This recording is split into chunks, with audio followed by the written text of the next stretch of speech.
What is up, guys, and welcome back to episode 6 of the best Cobblemon Let's Play. We have a super exciting episode for you guys today. We're going to take down the 4th gym leader, Erika, who's mocking us right here. And then we are also going to build our very first iron farm. So if you guys don't know how to build an iron farm, I'm going to give you a simple tutorial in this video that you can follow.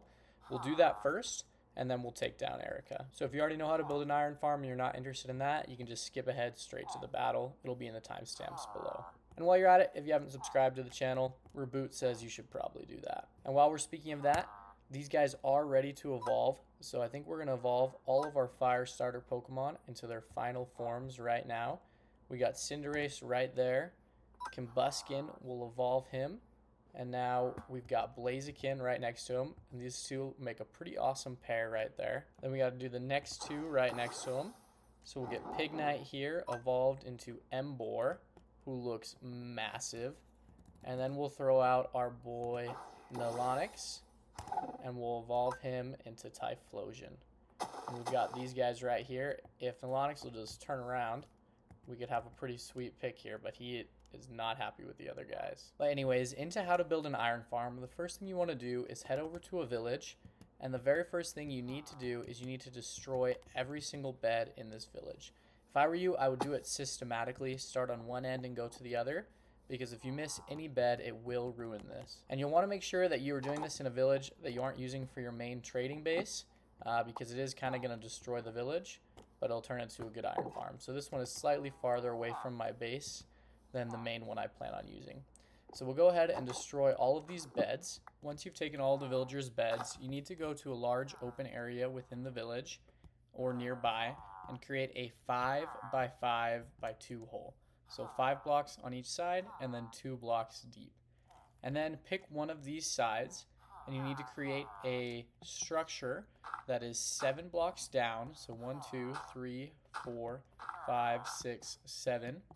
5 blocks across, and then 7 blocks down again. You'll want to make sure you fill in these right here, and then you need to fill this up to 2 high. Once you've built this structure, go to the side that's facing the hole, and somehow those guys fell in, so we'll have to get them out. But go down here, and you need to break 3 blocks, the 3 that are facing here, and you need to place down the 3 barrels here. And on top of these barrels, you need to place 3 of the buttons. Then you'll take 3 beds and place them like this. You can just use the beds that you took while stealing from the villagers. And then you'll want to put 3 slabs with the tops facing here. And the last 3 buttons you're going to want to put on top of these.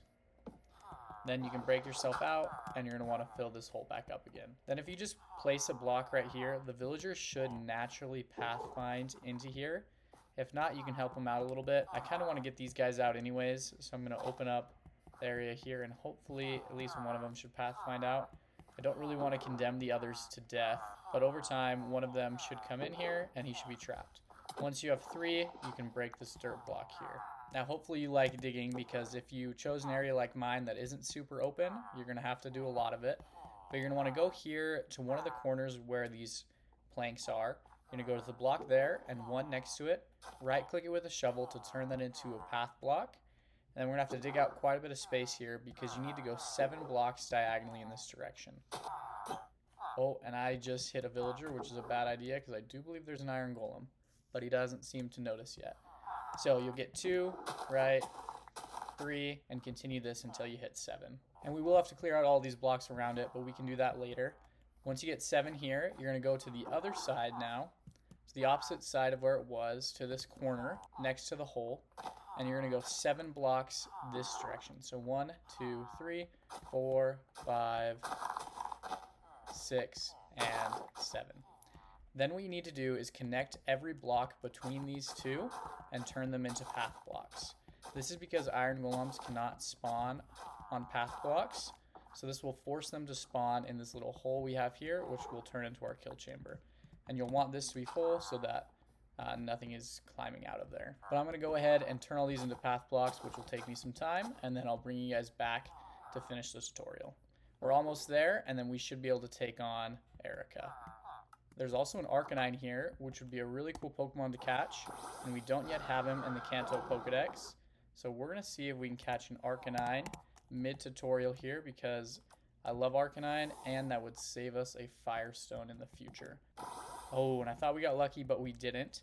So we're going to have to lower his health with Joseph here, who hopefully won't knock him out. Now, we do get unfortunately close to knocking him out, because I do think any of our other moves would probably kill him. But he doesn't seem low enough for most of our Pokeballs to work. So I'm not really sure what we'll do here, but we'll keep throwing balls and see if we get lucky. And because I'm impatient and I know there's a lot around here, I'm going to risk a wing attack, which is probably a bad idea. And it's not. He lives. Okay, that's awesome. I was hoping that was the move that would do the least amount. Now we'll throw a great ball, and hopefully we can get this guy. Come on, Arcanine. Awesome. And if we have some trouble with the next gym battle, Arcanine would be a great help for that as well. Anyways, I'm going to finish turning these into path blocks, and then we'll finish out this iron farm so we can start cranking out iron for us while we fight Erika. Now the next thing we're going to do is we're going to create our killing chamber, and we're going to put this right here to give the villagers one last chance to leave before it gets a little dangerous in there. And what you need to do is go to the middle block here, break the middle block, and one that's right next to it. And I might turn off the noises for villagers real quick, so we don't have to listen to that. That should be a little quieter. We'll turn it back on later because I think that prevents us from hearing our Pokemon as well. But that way, while I'm giving the tutorial, you don't have to hear over and over again. But anyways, you're going to place a hopper going into this chest like that. Then you need to work with your signs. So we're going to grab one sign and place it directly on top of the hopper. We'll have to shift click for that. And that guy's facing me. Then we'll place two on each corner. So you'll put one here, then you need to shift and place another one there. And we're going to follow this pattern on each side. This is going to contain the lava in our killing chamber. And so we'll have to fill this back up here because we do need it on top of this block. And we'll have to return that into a path block, is important to remember. And we'll put another one there. And then this side will be last. Now that we have those, we can get ourselves out of here. We're going to turn both of these into path blocks. Then we need to place our bucket of lava on top of the middle sign. You'll want to make sure the hitbox of this is highlighted. Then you're going to shift, right click, and the lava should stay right there. Now all we need to do is put water in these four corners.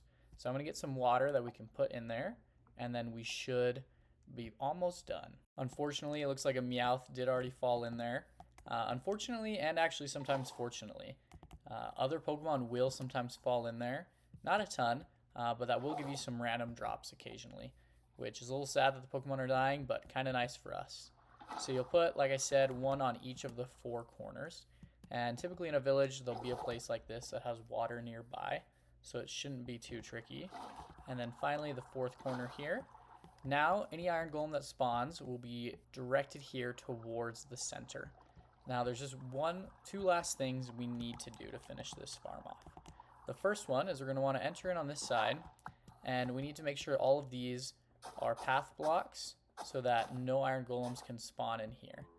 Then we need to make sure that the tops of all of these are also path blocks so that no iron golems can spawn on top of here. And now we will replace this in a moment, but we're going to need this to be open. The last step in this process is to get a zombie inside this hole, which apparently there's one right here. So this could actually be really good for us but he's going to die probably. Anyways, that could have been perfect if he came just 2 seconds later, but unfortunately he didn't. But we need a zombie to scare them so that iron golems actually spawn. So what we'll do is we'll place a boat here in the middle, and then you're going to want to get in this boat and carefully drive it under this. You need to make sure you're under this or the zombie will die. Then you're going to get out of the boat, which will spawn you in here with the villagers. So we're going to have some quick thinking here to get out without them getting out. And so we're good there. We'll turn this back into a path block. And then now we just need to get a zombie in there. So we'll have to wait till nighttime, and then we'll have it chase us into here, and we should be good to go. Okay, once you find a zombie, you need to get them to follow you. So make sure you stay close enough in range that they don't go after some other target, and keep him following you, and we need to lure him into the boat. So we'll just stay arm's distance away. We only want one. I mean, theoretically, two probably wouldn't cause a whole issue, but we'll get this guy coming after us here. Just pop over here, and then we should be good to go. After this, all we need to do is fill in these holes like that, turn those into path blocks, and it looks like an iron golem already spawned. So iron golem should continue to spawn like this, no problem, and we'll be able to start farming their iron. As you can see, from one, we get, well, there must have already been more than one because we got 9. We're gonna get away from this guy so he doesn't kill us, and we'll spend the night in here. You don't want to leave a bed here long term, but if you do it just to sleep for a moment, that is fine. But after this, the process is pretty similar. You can just AFK around here. I would usually just sit in one of these houses. That way you don't have to worry about dying or anything. And then iron golems should keep spawning, and you should be able to collect their iron pretty easily. There are occasionally some reasons it may not be working. If it doesn't work, the 2 things I would check are, 1, make sure that you have the full area blocked off. If you don't, they could spawn over here or something. The other is underground caves. So I haven't checked on here, but there might be a cave here that goes close enough underground. Looks like there probably is. So you'll want to cover that in buttons, and then the iron golems can no longer spawn. Now I'm almost ready to take on Erika. I have the right levels. I just need to wait for Heracross to heal up all the way. So we're going to wait for him to heal, and then we should be able to take on Erika. While we were waiting, a wild Glaceon spawned, which is a super rare spawn. So you know I'm going to have to try and catch this immediately. And it looks like there's a Happini as well, which is actually huge because we're going to need a Chansey, which is super hard to find to fill up our Kanto Pokedex. So if I can catch this Happini wherever it's hiding out over here, then we can just evolve that into Chansey, and that'll get us Chansey in the Pokedex. So this will be super helpful here. This village has some really cool cliffs overlooking it. It's kind of too bad I had to destroy it a little bit to build the farm, because I like this a little better than the actual village that I'll probably be using. Now I'm a little bit impatient, so I think I might try and fight Erika even though I'm not fully healed. To be completely honest, the goal of this battle was mainly just to see what her team's like, because I wanted to use all of these different fire starters. But realistically, I have a guess that she's probably going to be pretty prepped for fire starters, and we might get destroyed. I just want to check moves here really quick, see if there's any better moves he can learn to help against a grass type. He doesn't have any good bug moves, unfortunately. I was hoping he would learn Mega Horn by now. We'll give him Pin Missile, I think, and then I think we'll start. And it looks like Cinderace wants to take him out, but I think I'd actually like to start with Nolonix. He was our first fire starter, and we'll use him right off the bat against Erika. Okay, and she starts with Rillaboom, and I just realized I'm an idiot. I tried to send out a Pokemon, but I forgot it just goes with your first Pokemon in your party. So I was hoping to save Joseph in case she has any Pokemon that aren't grass types, but we've got him here, so we might as well just use him. He does have pretty good moves against him. Ice Fang technically does more damage than Wing Attack, but Wing Attack will have Stab, so I was going for that. He's down. Now I think our best bet is I'm going to send out Cinderace, which supposedly is pretty fast, but this Rillaboom must be super fast because he just outsped him somehow. And we got destroyed. Uh-oh. Well, I'm pretty sure that was my fastest guy. So we'll try Heracross instead and go for Aerial Ace, and Rillaboom still outspeeds, which is kind of crazy. But he doesn't do much damage to Heracross, so I probably should have waited for Heracross to heal because he's pretty strong. It looks like they might have, Rillaboom might have leftovers because its HP is restoring every turn. But I think this Aerial Ace should take it out. And there goes his first Pokemon, so we'll know Heracross is kind of the best one to start with. Oh, they had a grassy field. That's what's going on. And there's Electrode. I don't know if this is the newer version that... Oh, shoot. That's part grass, but he uses Explosion. So that takes out Heracross, which stinks, but it gets rid of his Pokemon as well. We'll go for Nolonix here. It's got a Meganium, and so that's kind of a good matchup. We'll go for Lava Plume, and we outspeed, so that should destroy it. But somehow it doesn't kill it. Its hidden power is not very effective, though, so I think we should be fine. We'll hit it with another Lava Plume, and then I think we'll probably even build a Quick Attack, but it was burned. So things are looking pretty good here. I was worried that all of its Pokemon were going to have good ground moves, but it seems like Meganium's just kind of a pure grass type here. Venusaur is next. Now, Venusaur is one that I would be more worried about, and I'm tempted This is its 4th Pokemon. I'm tempted to risk it and use Eruption just to take Venusaur out.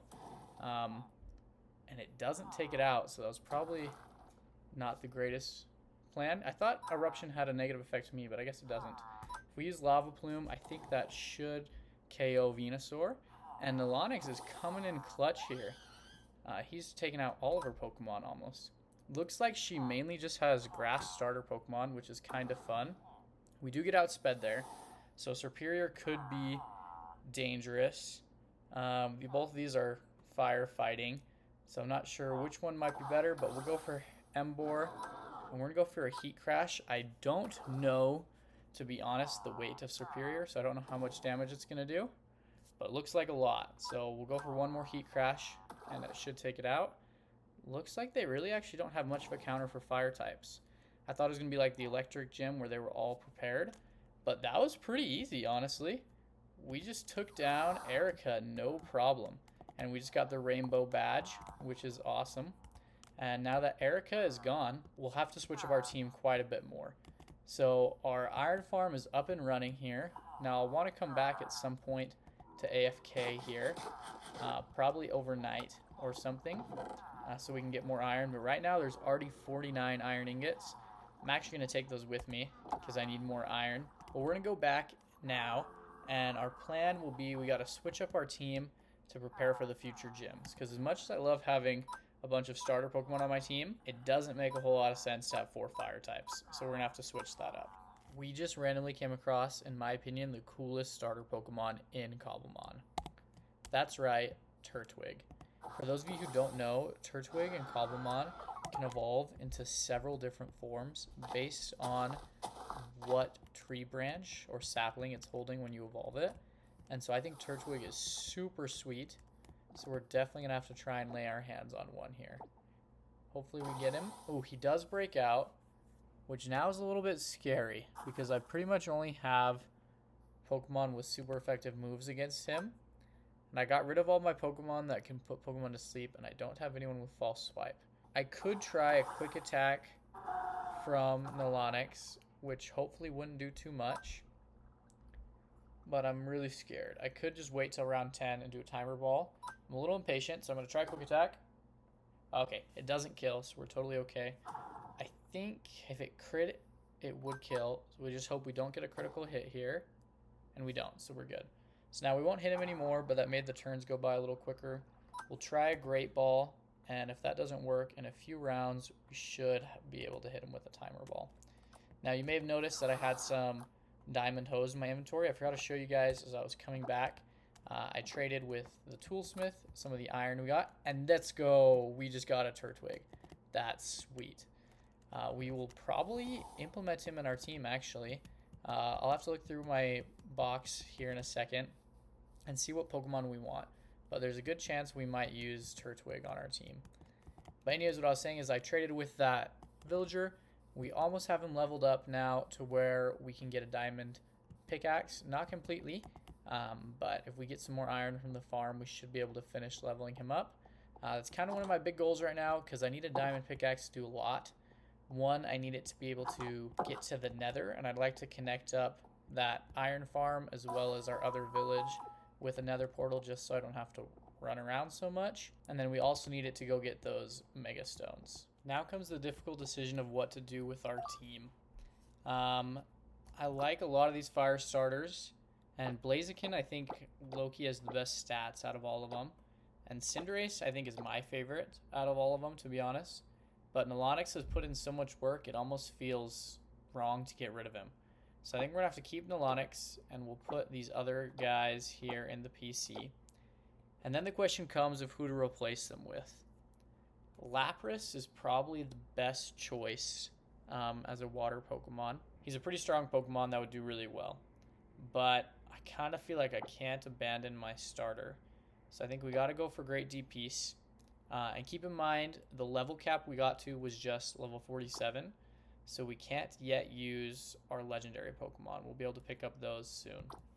So for now, we got to pick some non-legendaries. I could use Xeros. Realistically, his typing, we don't super need right now. I might pick him up again because I just do really like Electivire. But I think if we add Turtwig, which is just fun to have another starter, and we can have the cool evolution with him, then he can cover water types. Flying types can be covered by Joseph, and so we don't really have a need for Zeros. Then the last Pokemon, I'm having a little bit of a hard time deciding. I would love a Snorlax. I'm a little hesitant just because it takes forever to level him up with Friendship, because I didn't catch him in a Friend Ball, which was unfortunate, but I didn't have one at the time, and when it popped up, I caught it off camera. But I think I'm going to choose Munchlax because Snorlax is a really strong Pokemon. And I actually do have a member who has chosen Snorlax as his Pokemon mascot. And so that is Gavin. So shout out to my boy Gavin. Thank you so much for your membership. We'll name Munchlax after him, and then soon that will become a Snorlax. To speed things up, we're going to have to always have him out of his Pokeball because his current friendship is just 70, and we need it to 160 to evolve. Luckily, there is one thing we can do to speed that up. There's an item called the Soothe Bell, which is crafted using 3 iron ingots, an iron nugget, and 2 wool. So we will craft that right now, and we'll give this to our friend Gavin here, and that should speed up his process of leveling up. Then we'll need to rearrange our experience shares a little bit to be more advantageous, because unfortunately, since we didn't use these guys in the last gym battle, Great DPS is very underleveled. So is Turtwig. We haven't used him before, so he wasn't catching up to anything, but he's pretty underleveled as well. So we're gonna have to level these guys back up. Our team's a little more diverse. I'm really hesitant about not using Lapras. I feel like it'd be a better choice than Great DPS, but we're gonna keep him for now. Now I do have some more iron here, and honestly, I do really want to be able to have a diamond pickaxe. So I think we're gonna head over and see if we can pick one of those up. Now, unfortunately, it's raining, which is my least favorite time to record, but I do have some good news. I forgot that when I had beaten some of these trainers, they've dropped experience candies. So I'm going to use these on Great DPS and see how much they level them up. And holy cow, these large ones do a ton. He just leveled up 4 levels right there, 3 for the next one, and now he's up to level 37. And Great DPS is ready to evolve. So we're going to evolve him right now into a Blastoise, which looks sick and makes me not regret my choice of not picking Lapras because he looks awesome. He learns a bunch of new moves, it looks like, as well. Aqua Tail, which will be a big one for us. He's got Flash Cannon, which is pretty awesome. And that seems like his main good ones. But that's pretty sweet. He's up to a pretty high level now. Turtwig then is our lowest. And so I think we can use some experience candies on him as well. See if we can get him leveled up. And the small ones do not do nearly as much. He just gained 1 level. But hey, 1 level's a level. Now, when I woke up, I noticed that Giovanni had spawned.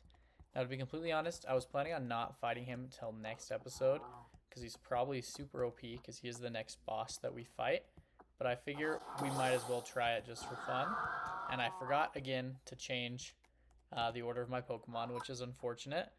But I guess we'll try our lot against Nidoking. He does have a Nidoking, which is a very strong Pokemon, and it's at level 45. So I'm not sure about our chances here. I think we kind of might get demolished. But the nice thing about this is it does let us know at least a little bit of the Pokemon that he has, so we can try and be prepared for this battle later on. And I'm a little worried about this Nidoking. My team does not seem super fit to deal with this. Turtwig's probably going to get bodied because of his level, but we'll see. Oh, wow. He has a good moveset. This Nidoking is going to be a tricky one to deal with. Our best bet is probably Great DPS, but he does have Thunderbolt. And wow, I think Nidoking might one-shot our whole team. We'll see if Milonix can take him out, just so we can... I'd like to see one more of his Pokemon. But yeah, I think we are going to get one-shotted here. I will save Gavin the trouble. I will heal him, and we'll run away. But that's going to be our goal. Probably next episode is going after Giovanni, because we have to beat him before we can fight the next gym leader. But here's the guy we really came to talk to, our toolsmith friend here. We're going to trade as much iron as we can to level him up, and then we'll have to back up for a moment while he has some swirly particles. Then we'll hop back in, and he now can sell us a diamond pickaxe and a diamond axe. Unfortunately, the enchantments aren't great, but a diamond pickaxe is a diamond pickaxe nonetheless. And this allows us to finally go and do quite a lot of things. Like I said, my two big goals with that, I want to be able to go pick up our Mega Stones so we can start working on Mega Evolution. And then I'd also like to build some nether portals. I was waiting to do this for a future episode until we could actually Mega Evolve because we don't have the Mega Cuff yet. But I couldn't wait. I want to see what Mega Stones we're able to get. And so we'll see the first one there is raw Steelixite. Now that's cool. I don't have a Steelix, unfortunately, but I do love Steelix. Now let's hope, fingers crossed, we have 3 Pokemon in our party, Heracross, Aerodactyl, and Blastoise that can Mega Evolve. So let's hope we get one of those. And let's see. 2 Steelix? What? Shoot, I don't know if maybe every Geode has the same one. That's kind of unfortunate. But there is another one that's just over here. And so I'm going to dig our way through to that one and see if maybe we can get a different Pokemon. Now we found our way to the other one here. And it looks like there's some good stuff in here. We've got a Thunderstone. And I believe this is a shiny stone that we'll pick up while we're here. But the big thing that I'm looking for is this guy. And now it does look different from the other one, so it should hopefully be a different Mega Stone. And it is. It is a Charizardite Y. That is awesome. I would love to Mega Evolve a Charizard. Unfortunately, we don't have a Charizard yet, but we will definitely try and find one so that we can use that. I don't see any other Mega Stones in here, but there is one more Mega Geode, it looks like directly in front of us. And so we're going to try and go over to this one too, and hopefully, fingers crossed, guys, we can get a Mega Stone for one of the Pokemon that we have. All right, we've got over to the third one here. I'll break these up. Now, I'm a little bit worried looking at this one over here because it does look awfully similar to the Steelixite that we got earlier. But I think the center is a different color. So I'm hoping this should be a different Mega Stone. And we'll see. Ooh, a raw Alakazite. That is cool. Now, I don't have an Alakazam, but if I'm being completely honest, Alakazam's probably my favorite or one of my favorite Mega Pokemon. I think he looks super cool. So we don't have one yet, but we're going to keep our eyes out for an Abra for sure so that we can use that. Now, unfortunately, it seems our luck has run out. I don't see any other Mega Geodes nearby, but we'll definitely keep our eye out as we're going along here for the rest of the playthrough so we can try and get some Mega Pokemon on our team soon. Well, we have covered lots today, and I'm currently running on a T-posing Blastoise who is also running on the water. I assumed he would have swum, but it looks like he just straight up runs T-posing, which is crazy. Look at this guy. If I do shift, he does go underwater. And the nice thing, a hack, when you're riding water Pokemon underwater, you don't lose any of your breathing, which is super nice. But anyways, what I was trying to say before I got distracted by Blastoise here is that we have accomplished a lot in this episode. We built an iron farm, we took down the 4th gym leader, we got a little bit of an eyesight into our next opponent, Giovanni. We got a diamond pickaxe finally, and some Mega Stones. If you have enjoyed this, please hit that like button. If you haven't subscribed, why not hit that subscribe button right now so you don't miss out on any future episodes, and we will see you guys in the next episode. A special thank you to all my channel members. I really couldn't do this without you, and your support means the world to me. And if you'd like to become a channel member yourself, click the join button below to see the options.